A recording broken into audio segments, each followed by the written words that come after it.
Babe, why are we going out here in the middle of nowhere to camp? Black people don't do this, Javari said, turning off onto a graveled road.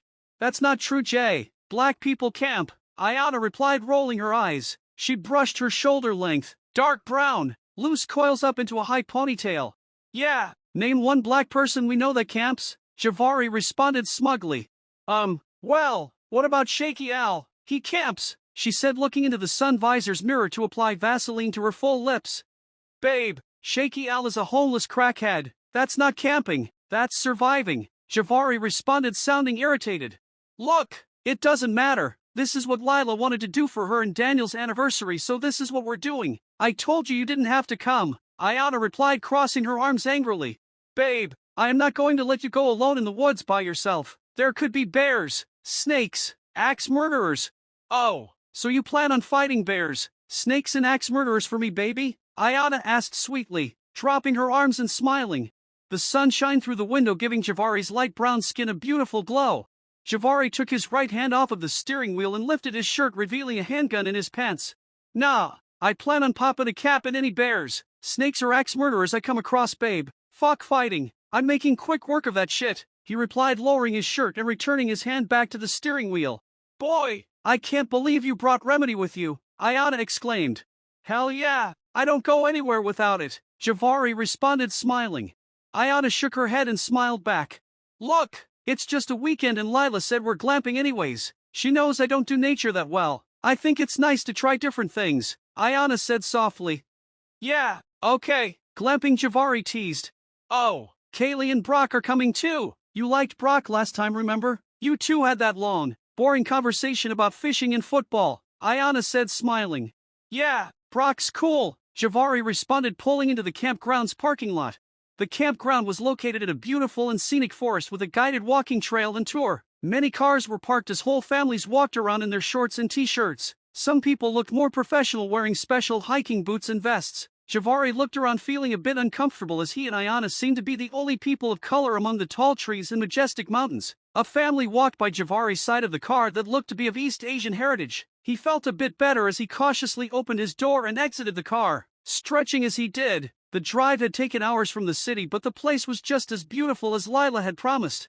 Ayana got out of the passenger side and stretched as well. She turned and took in the beautiful scenery in awe as she breathed in the clean and crisp air. A loud, excited shriek snatched her attention as an excited Lila came running over at full speed with her arms extended outward. The sun caught her blonde hair, giving it a shimmery, golden appearance. Her blue eyes sparkled brightly as she wrapped Ayana in a tight embrace. Behind her walked Daniel, Kaylee and Brock, smiling widely.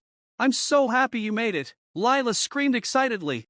Girl, now you know I would never miss my best friend's anniversary celebration. Congratulations on 1 year of marriage, Ayana replied, wrapping Lila in another hug. Hey bro, how have you been? Daniel asked Javari, giving him some dap. I've been great, man, just working, trying to get that bag, you know, Javari replied. I hear you, man, Daniel responded. After everyone exchanged pleasantries, Lila led Ayana and Javari to the anniversary gift her grandparents had given her and Daniel. They walked briskly to the other side of the parking lot with their bags and was taken to a large, modern motorhome with bump outs that Lila presented like a game show host. Ayana and Javari were impressed as the inside looked like a beautiful house. It had a bedroom in the back, a large dining area that converted into a queen sleeping space, and another queen bed that dropped down from the ceiling above the cab area. The motorhome had a full kitchen and wet bath with a flushing toilet. Ayana felt relieved. This was definitely the glamping Lila had promised. After touring the home on wheels, Lila informed them that she had signed them all up for a guided trail tour that was starting soon. After, they would drive to the camping spot in the motorhome together. Babe, a walking tour already. Damn, we just got here, Javari whispered to Ayana.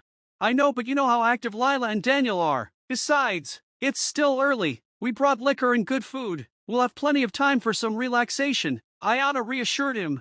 The tour began with a large group, including the East Asian family Javari had noticed earlier. The tour guides, a young man named Vincent and young woman named Erica, seemed cheerful as they walked and talked about the kind of trees that were around, how old they were. They spoke about natural resources, the wildlife and the natural crystals in the area, some of which could be purchased for a decent price at the gift shop. Javari walked beside Brock as they talked about fishing, both wondering if there were any good fishing spots in the forest. They had seen a few signs but hadn't seen any large bodies of water so far. Ayana swatted away mosquitoes and was relieved when Lila handed her a small bottle of scentless mosquito-repellent skin gel. Javari looks handsome with a goatee, Lila said smiling at Ayana. Yeah, he's alright I guess, she replied giggling. So, when are you two going to tie the knot? You've been together 3 years now. You live together already and 25 is the perfect age for it. Lila spoke in a hushed tone as the group entered a narrow path. Well, I'm not sure he's ready for that. I'm not sure I'm ready for that, Ayana replied. Suddenly, the ground started shaking violently. The trees swayed rapidly as people started screaming. Lila grabbed onto Ayana as Daniel and Javari ran to their sides grabbing them. Kaylee held onto Brock as a thick fog began to gather. Everyone looked around in confusion as they fought to keep their balance. Vincent and Erica attempted to keep everyone calm, but the screaming, especially from the children in the group, was deafening. Some people couldn't keep their balance and fell as the ground seemed to become rubbery as it shook. A few trees fell, lifting from the roots, making loud crashes that was terrifying and startling. Some families tried to run, but the shaking made moving difficult. As soon as it started, it stopped and the world seemed stable once more. Oh my God, that was a bad earthquake, Kaylee screamed out, her auburn hair tossed wildly across her pale face.